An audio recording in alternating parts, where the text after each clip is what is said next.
Hola, ¿qué tal a todos? Bienvenidos a esta cápsula número 13.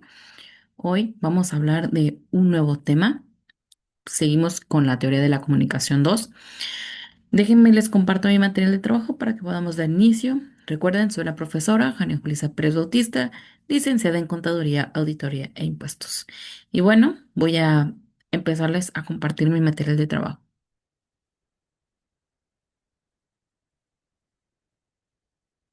Bien, déjenme les aparece tantito.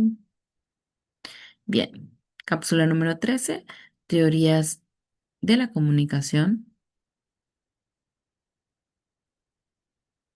2. Esta unidad 6 es la escuela de Birmingham y estudios culturales. Ok, vamos a hablar de la cultura, identidad y medios. La escuela de Birmingham o estudios culturales abordó la cultura, la identidad y los medios, analizando cómo la clase trabajadora y las subculturas usan la cultura de manera activa para resistir o negociar la hegemonía. Su efecto fue innovador al definir la cultura de manera antropológica como prácticas cotidianas y al considerar a la audiencia como un receptor activo que interpreta los mensajes de los medios desde su propio contexto en lugar de un consumidor pasivo.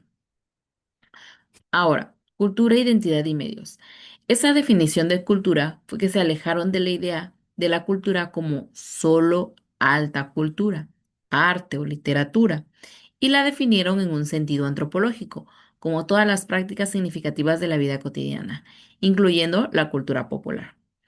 Esa cultura, como campo de batalla, vieron a la altura, vieron la cultura no como un reflejo de la economía, sino como un espacio de conflicto donde se negocian significados.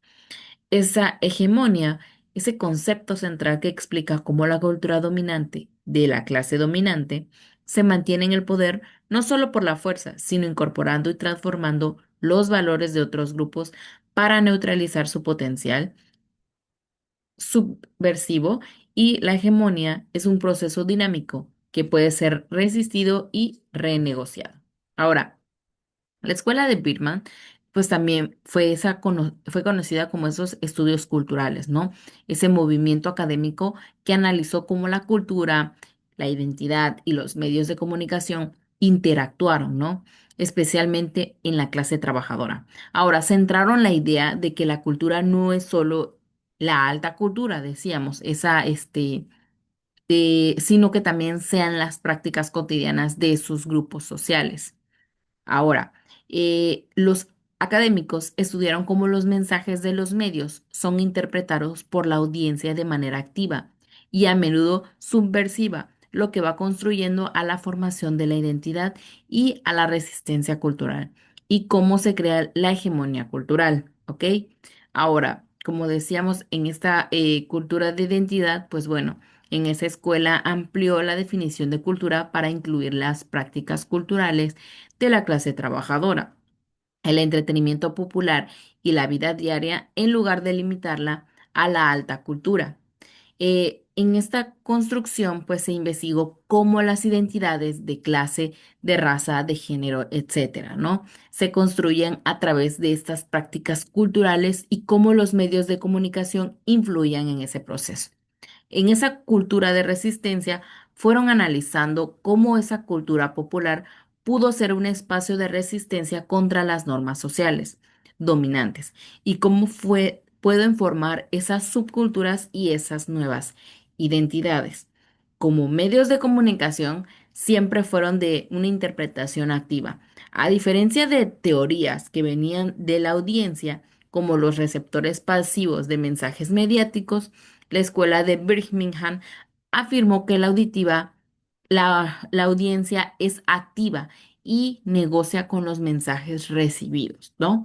Ahora, hay lecturas oposicionales, esos receptores que pueden interpretar los mensajes de maneras no deseadas por los sectores dominantes, a través de lo que se les denominan lecturas oposicionales o bien dicho, las subculturas también, que es ese análisis de los medios y esa cultura popular que puede explicar el surgimiento de esa subcultura que va resistiendo y va desafiando la hegemonía cultural, ¿no? Ahora, hay de esa forma, de esos medios de comunicación, pues siempre hay esa interacción que sea activa, que sea esa audiencia activa y que vaya negociando con los mensajes que se reciben. Y esas oposicionales que vayan interpretando esos mensajes de forma que sean por los sectores dominantes, ¿no? A través de esas lecturas y esos análisis de esos medios culturales que puedan explicar ese surgimiento de resistencia y vayan desafiando esa cultura también. Ahora, la hegemonía y su resistencia, pues bueno, se estudió como esas ideologías dominantes que se perpetúan a través de las instituciones culturales y los medios, como la cultura dominante se consolida al incorporar los elementos de las culturas subalternas. Esa lucha de discursos de la cultura es vista como un campo de batalla donde los discursos en conflicto residuales emergentes y dominantes luchan por el poder. Hay formas de agencia que se van analizando esas formas en las que las personas van actuando y van creando un significado a través de sus experiencias culturales, ya sea que van reforzando la hegemonía o resistiéndose a ella, ¿ok? Y esa es esa resistencia también de esa parte, ¿no? Y por ejemplo, aquí en la cultura y la identidad, pues bueno, van ampliando esa definición, ¿no? Van incluyendo esas prácticas culturales en la vida diaria y pues no limitarla, ¿no? A la alta cultura, como dicen. Ahora, esa identidad pues se va investigando siempre la clase, la raza, el género, ¿no? Y a partir de ahí van construyendo esas prácticas culturales para los medios de comunicación que vayan influyendo en ese proceso que tengan y vayan teniendo esa resistencia, esa cultura popular que pueda ser ese espacio resistente contra las normas sociales dominantes, cómo se pueden formar esas subculturas y también nuevas identidades, ¿ok? Ahora, hay algo muy importante aquí de la cultura y la identidad de medios que, bueno, si se dan cuenta es que van alejando una idea de esa alta cultura que, por ejemplo, el arte y la literatura, pues que no era solamente eso, que eran significados de la vida cotidiana y significados de la, pues, cultura popular también, como ese reflejo de la economía que lo vieron ellos, ese espacio de conflicto donde siempre se negocian esos significados, ¿no? De la clase dominante. Ahora, están las subculturas y resistencias simbológicas.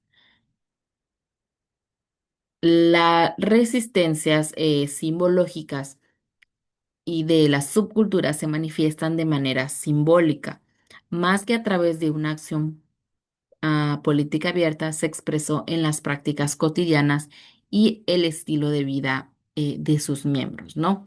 Una reapropiación y resignificación de las subculturas tomaban pues productos de consumos de la industria, cultura y los reasignaban, dándoles un nuevo sentido para expresar una identidad colectiva y una oposición a la clase dominante. La lucha de clases en el ámbito cultural pues es el estilo de las subculturas de la clase trabajadora, como los mods, los skinhead o los punk, ¿no? Esas podían interpretarse como una respuesta a una situación social, una forma de expresarse, su frustración o su marginalidad, a menudo de manera más implícita que explícita, ¿no? Ahí es donde vienen esas subculturas de forma simbólica, ¿no? Esos estilos de vida que pues llevan. En la escuela de Birmingham, pues sobre las subculturas demostraron que la dominación ideológica no es total y que incluso en la esfera cultural existen grietas por donde se filtra la resistencia. Al analizar el estilo de vida, la música y las prácticas de esos grupos, pues la escuela reveló cómo las minorías y los grupos subalternos crean significados propios y defienden su identidad frente a la presión de la cultura dominante evitando así la dominación que se naturalice por completo. Pues vemos que la escuela de Birmingham pues atravesó esos estudios culturales que fue analizando esas subculturas juveniles, ¿no? Como formas de resistencia simbólicas frente a la cultura dominante. A diferencia de la escuela de Frankfurt, por ejemplo, que veía la cultura popular como un instrumento de control, pues la de Birmingham destacó la capacidad de las audiencias para resignar y apropiarse de esos productos culturales, ¿no?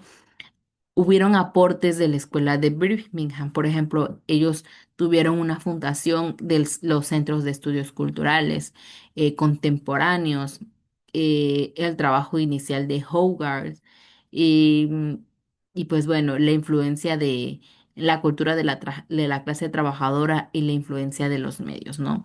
También hubo una perspectiva neomarxista también, en donde hubieron estudios que fueron analizando esas prácticas culturales y las subculturales, enfocándose siempre en cómo la ideología hegemónica se manifestaba en la cultura y cómo existían resistencias a esa dominación, ¿no? Y pues bueno, tuvieron lo que era una recepción de forma activa, pues que los investigadores de Birmingham, como Stuart Hall, pues sostuvieron que las audiencias no eran pues pasivas, ¿no? En cambio, siempre interpretaban, decodificaban y resignificaban los mensajes de la cultura de masas de acuerdo a sus propias experiencias y a sus propios contextos sociales. Esa identidad y esa clase social, pues la escuela siempre exploró como esas subculturas juveniles de la clase trabajadora británica de posguerra, pues como los, decíamos, los rockeros, los punk, los moods, los skinhead, pues fueron creando esos estilos distintos como respuesta a su subordinación de clase, ¿no? Ahí es donde ellos iban teniendo esas subculturas de forma juvenil, ¿no? De forma que era como que ellos tenían sus propias ideas, respuestas y pues bueno, fue que fue existiendo esas de clase social, ¿no?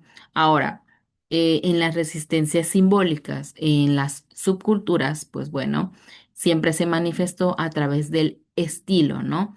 Que se convierte en una forma de subversión y expresión de identidad. El análisis se enfoca en cómo esos grupos utilizan y combinan elementos culturales existentes para construir su propio significado.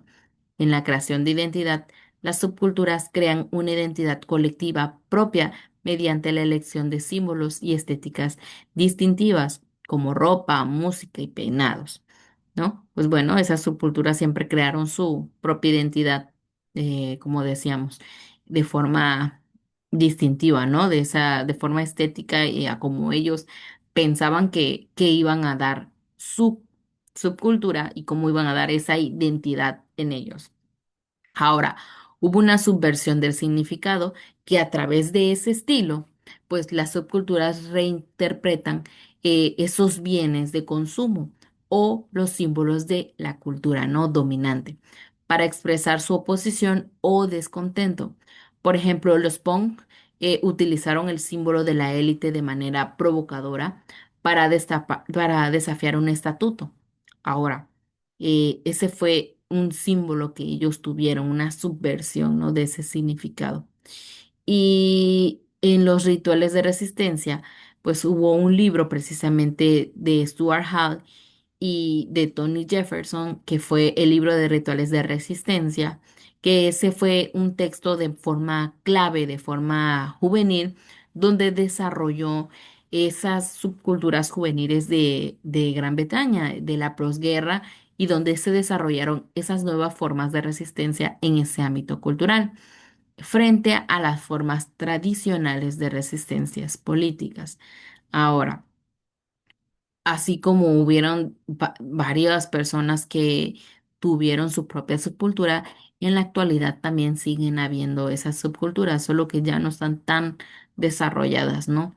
Ahora, hay críticas de ese concepto que fue que aunque la idea de esa resistencia simbólica pues fuera influyente, también recibió críticas, incluyendo las de algunos de los propios teóricos de la misma escuela, por ese romantización de esa subcultura, ¿no?